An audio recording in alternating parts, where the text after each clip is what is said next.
didn't go broke, they got deleted.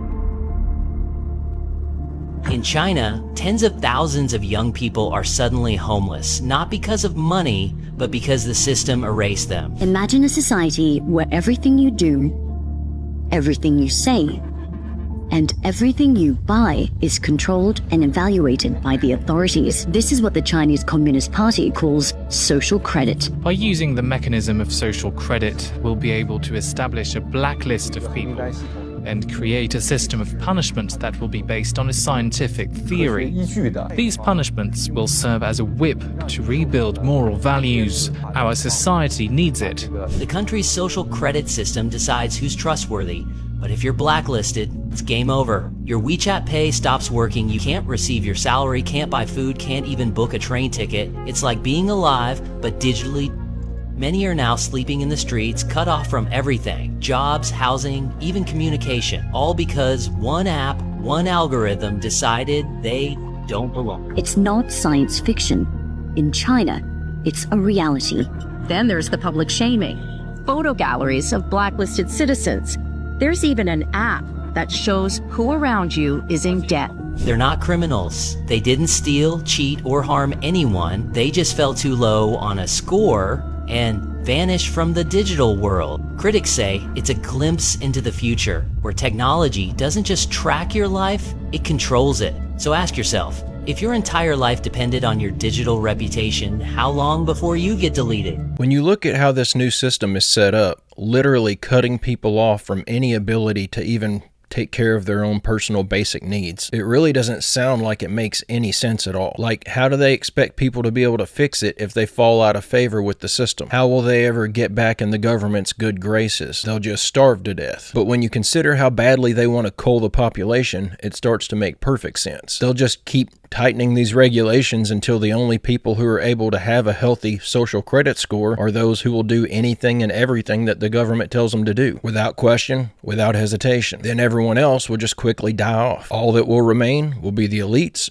and those who pose no threat. And there won't be any public outcry for any of those victims because that would cause someone else's social credit score to drop. Everyone will slowly develop the mentality that these people aren't even victims, that they did this to themselves. And all the people who blindly follow whatever the government says, it's not going to be a massive leap for them to come to that conclusion anyways. Digital IDs are way worse and way more dangerous than you could imagine. I am a software developer, okay, and I'm going to give you some software reasons why this is so much more dangerous than the things you already know, okay? Please, please, please watch this the whole way through. Share, like, comment, share it with everyone. Everyone needs to know this because they need to know what they are opposing, okay?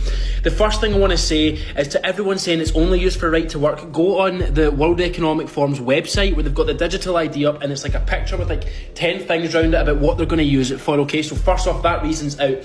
Here's the technical reasons of why it's so dangerous. Now, we already know about social credit score, we already know about carbon footprint, all these things that it could be, okay? But here's two technical things that are going on with the digital ID that you need to know, okay? Apple's safety and privacy on their phones has been one of their main selling points, and they've never laid down to any government when they've asked for access. Even when the police would arrest someone with an iPhone, they would struggle to break in because of Apple's advanced security features. That's the official name, okay? End-to-end encryption. Are you following, okay? The UK have now somehow made it that in the last couple of weeks that Apple have now to disable that on all UK phones. So if you have a phone in the UK and it's an iPhone, you will notice in your privacy settings that you will not have the ability to turn that feature on anymore. You won't even have the feature, okay? Because the government have now made them turn it off, right? The reasons so that they can have access to what they deem as a national threat, okay? Whatever that means. The second thing, right? There's a thing right now called chat control, which a lot of people are fighting against right now, okay? Chat control is basically where there's like an AI or an LLM based on your device, a piece of software, right, that tracks every stroke of your keyboard, right? Every time you press something, whether it's in Snapchat, whether it's in messages, whether it's in notes, whether it's in WhatsApp, whether it's in like your private journal app, right? It collects this data and then it will categorize you. And who does that does what with the categorization? It gets sent off to, you guessed it, whoever it is, the servers, the government, the World Economic Forum, the evil people at the top of that, right? They will then categorize you in something by surveilling you like this. People do not understand this chat control thing, and with Apple's thing happening there, all in the UK, right, how serious and how dangerous this surveillance thing is. It's way beyond carbon footprint, it's way beyond social credit score. This is so deep, and they need the first domino to fall, which is to get this digital ID out there and for people to be on it. People need to know so they know what they need to reject. This isn't the only thing happening behind the scenes in regards to software changes that's about to be used against us either. There are a lot of things happening right now that people probably aren't aware of. Like, for example, did y'all know that Microsoft's new Windows operating system is going to essentially have a keylogger built right into it? It's going to keep track of everything that you type on your keyboard, along with a screenshot every couple of seconds for 3 months at a time. And we all know the Bill Gates company is going to gleefully hand over any information that the government requests. It's only a matter of time before the government passes some law like that over here. But it would be really nice to see some of these companies who claim to value privacy actually take a stand against some of this stuff. Apple should stop selling phones in the UK if they really value privacy the way they tell us they do. Unfortunately, though, there's just too much money on the line. And once their wallet starts getting threatened, most of these companies just abandon their strongly held beliefs like they never had them to begin with. Hey, don't forget to hit like and subscribe if you haven't already, and don't forget to drop your theories and your comments in the comments section down below. What the guys, the Rubin telescope has discovered thousands of objects coming out of deep space along the same trajectory and going alongside 3i Atlas. Listen to this. The data poured in, a cascade of new bodies bleeding out of the darkness around 3i Atlas, as if some hidden factory had opened. The first night, Rubin logged 989 objects emerging from the 3i Atlas region. By the second night, the count had already surged to 1,355. On the sixth night, it was 1,796. By the seventh, 2,104. 3 days later, the tally ripped past 4,000. The multiplication was continuing, all headed toward Earth. The swarm didn't burst into being, it grew in real time, with new objects appearing in the scans every few hours like fresh production runs from a factory. But why Rubin telescope can detect these objects, not other telescopes on Earth? Because no other telescope on Earth is built like Rubin. Its enormous 8.4 meter mirror and the largest, most powerful astronomical camera ever built, a 3.2 gigapixel eye, sweep across the heavens every night, capturing oceans of starlight at once, instead of staring at a single patch.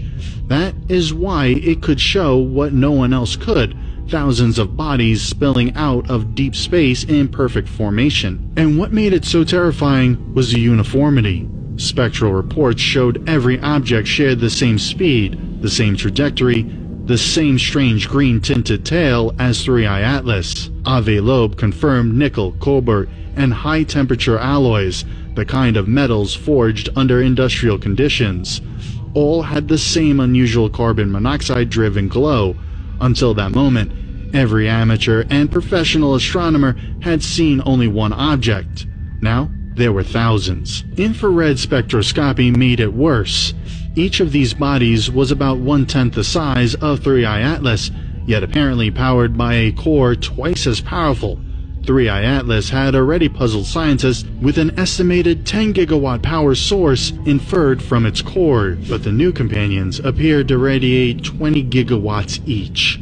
Even our most advanced reactors cannot match that power to mass ratio. Our biggest power plants weigh thousands of tons to produce only a few gigawatts. These objects are no larger than a city block, yet each one radiates enough power to light entire nations while hurtling through space. What the is going on, guys? Seriously. We are literally in for it by the looks of it. We've got an armada and thousands of objects heading our way. I had a lot of difficulty finding any information on this, so it may not be true. And I'm crossing my fingers that that's the case. But if I had to guess, this may be why we're getting radio silence from NASA and they're refusing to release any images. All I know is, if this thing really is anything to be worried about, it looks like we're going to find out pretty soon. They were initially telling us it was going to fly right past us, and now there are reports coming out saying that it's essentially spitting out thousands of drones that are headed right toward us. Personally, I'm not too worried about it. I won't really see any cause for concern until we get some actual factual data showing us that this is anything other than a rock. I'm still seeing articles every other day from astronomers claiming that this is nothing more than a space rock and a narrative. Whatever it is, though, it looks like we'll get our answer pretty soon. What do y'all think? Are y'all convinced yet that we've got alien visitors headed our way? I will say this, though, if this really were aliens, it doesn't look like they're here for a peaceful visitation. It kind of sounds like they sent an army. But soon, at least some corporations and governments will be able to systematically hack all the people.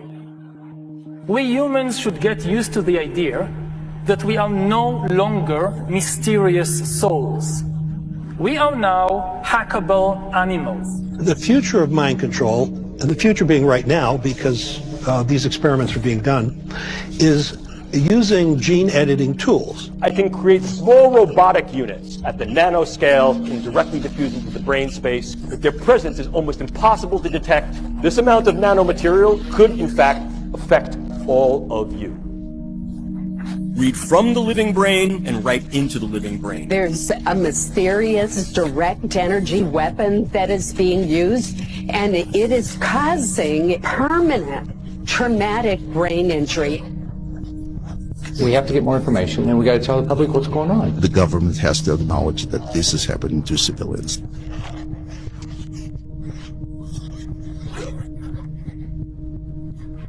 It's almost that science fact seems stranger than fiction.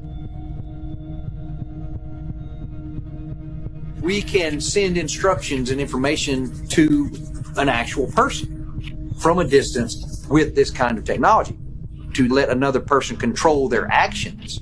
But that could be something that could be malicious. The Army had it on their website called B2K. It's not just a very disturbing high-pitched noise, but there might even be voices or a message, a continual message that people have been victimized by. But if you cognitively model someone, you have a brain print, like a fingerprint, functional MRI that you can do at a distance over the earth. You have every human being's brain pattern. You can control 8 billion brains on the planet, potentially. Read them. It's worldwide. That clip in there where the guy's giving the advisory panel speech at DARPA, did anyone else notice what he just said? He was essentially saying that they've created these microscopic nanobots designed to directly infuse with the brain, and they're essentially impossible to detect. Now think about how adamant they were that everyone needed to get that experimental medical product in 2020. Since all we can really do at this point is to theorize for the motive behind all that, I think this sounds like a reasonable theory. If they wanted to force the public to get these nanobots, there would be no better way to do it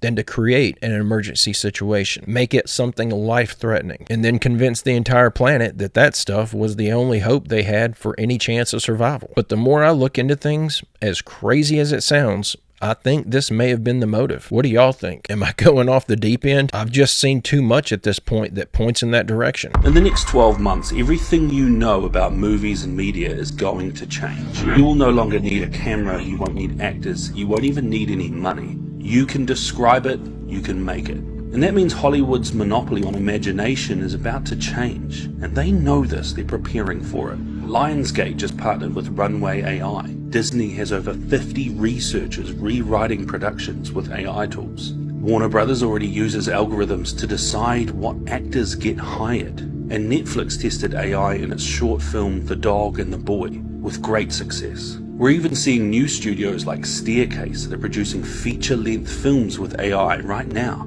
Deep Dub can translate voices across languages with perfect lip sync you would never know. And text-to-video models like Veo and Sora 2 are creating scenes that look real. But this is just the beginning. This is a glimpse at what's coming. Within 12 months, we'll all become directors if we choose to, from the comfort of our own home. Every tool that once cost studios millions will soon live in your laptop or inside your cell phone. Actors will now compete with their digital doubles. Writers will compete with machines that never sleep and usually make no mistakes.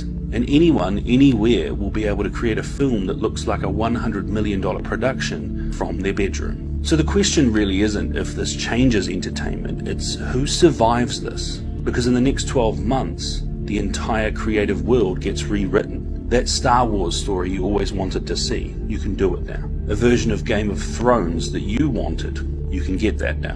Whatever you choose is going to become what you watch. You get to write your own content. And even though this sounds like science fiction, it's something that's going to happen very soon. The only question is, what do you think? Is this a good thing for movies and entertainment? Or is this a disaster waiting to happen? I had a friend visiting over the weekend, and he was showing me some videos that he made on his phone with some new AI program. He had taken a photo of a mutual friend of ours with his coworker. Then he uploaded the photo to this new AI program and told it to create a video of the two of them looking like they were kissing passionately on the mouth. If he hadn't have told me beforehand that this was AI, I feel like I would have genuinely thought that he had a video on his phone of one of our friends kissing another guy from work. It was unbelievable how realistic it looked. And now I'm starting to see news reports of people making complaints that someone's created some inappropriate video of them using a profile picture they pulled off their Facebook page. It's not just movies that are about to get out of control. It looks like pretty much everything is about to go completely off the rails. I'm really concerned with what kind of repercussions we're about to have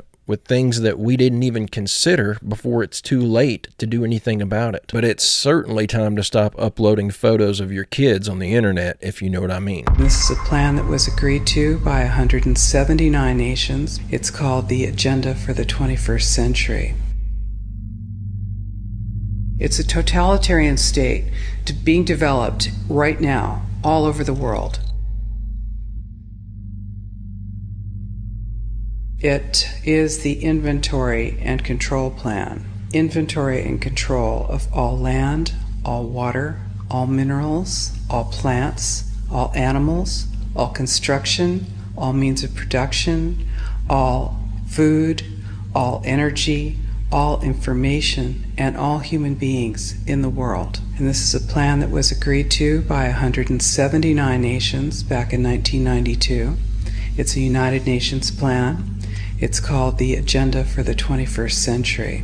And so many of us around the world think that, sustainable development, it just sounds so great. Isn't it about recycling and creative reuse and creating energy and food resources for everyone? And the answer is no, it really is not. It's about moving populations into city centers, concentrated city centers, and clearing them out of the rural areas.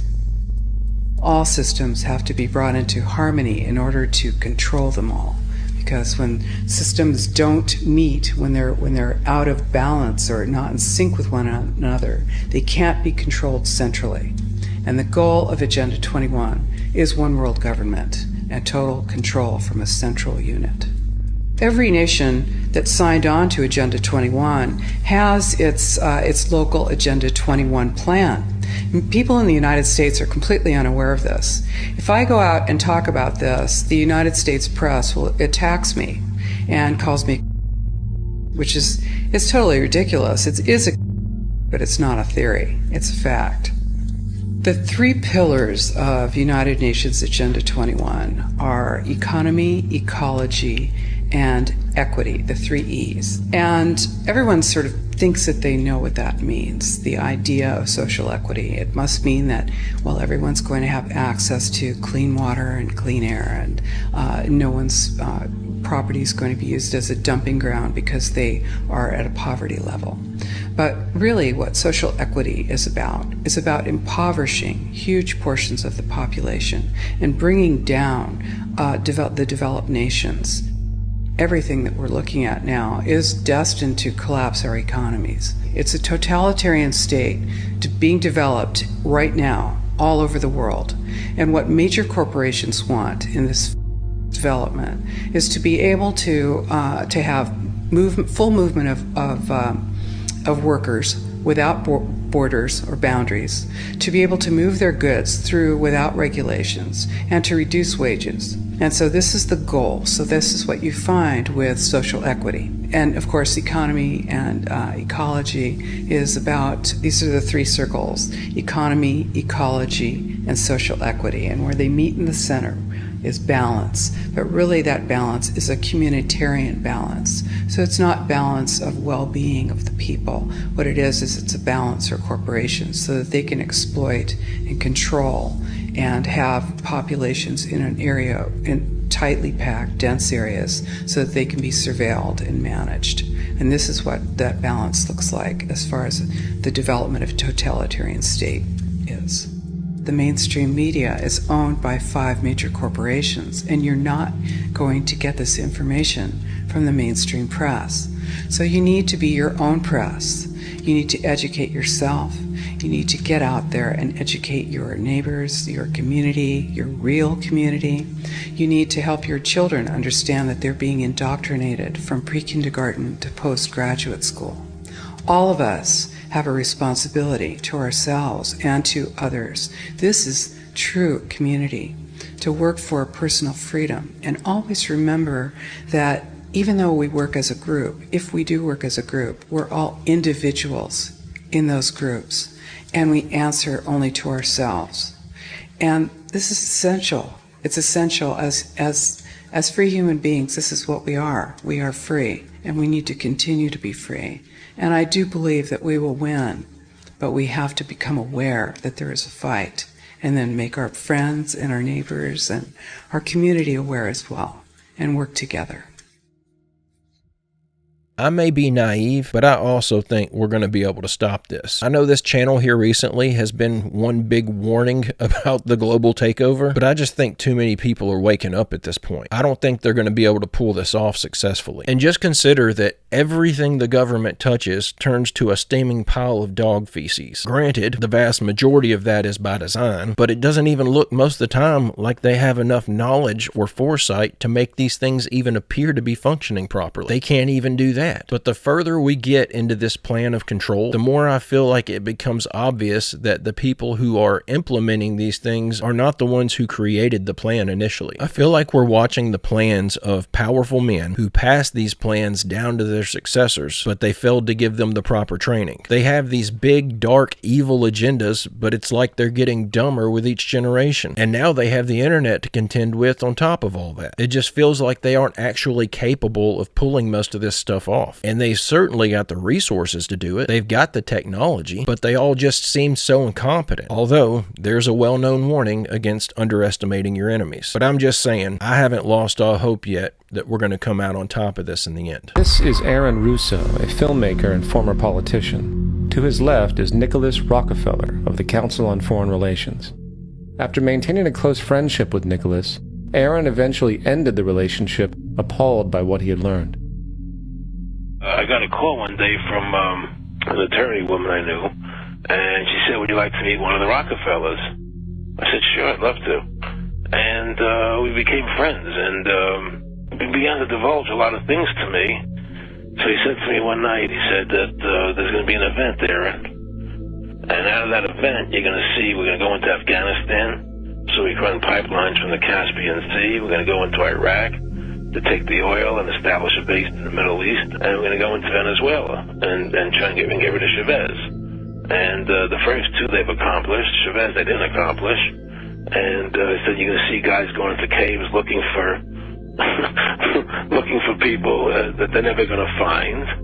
You know, he was laughing about the fact that you have this war on terror. There's no real enemy. He's talking about how by having this war on terror, you can never win it because it's an eternal war, and so you can always keep taking people's liberties away. And I said, how are you going to convince people that this war is real? He said, but the media can convince everybody it's real. I mean, you know, it's just that you keep talking about things, you keep saying it over and over and over again, and eventually people believe it.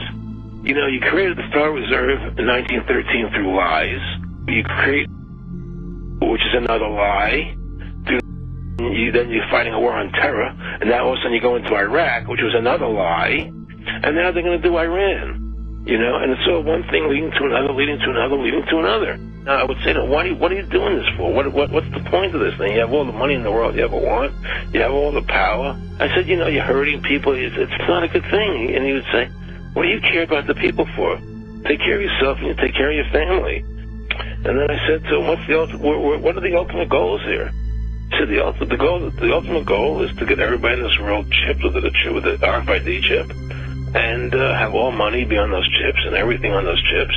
And if anybody wants to protest what we do or violate what we want, we just turn off the chip. So it looks like they've been planning this since long before they actually had the technology to try to even begin to implement it. Although, just because we weren't aware of the existence of this RFID chip back then, that certainly doesn't mean that it didn't exist. Just look at all the technology they've got right now that we aren't privy to, with all the man-made UFOs flying around. It's been a popular saying since I was a kid that the general public is about 20 years behind with whatever technology the government has access to. But realistically, we're probably 50 years behind or more. Even if we all started back from square one from nothing, they would be 20 years ahead of us by this time next year. They get to cherry pick every new invention, keep the best stuff for themselves, and not even release any information about it to the general public. They don't even have to be the ones to figure stuff out. They just steal all the best ideas and hoard them because our entire federal government is run like some mafia organization. And as bad as they aren't even the ones truly in charge of anything. But I'll never be able to understand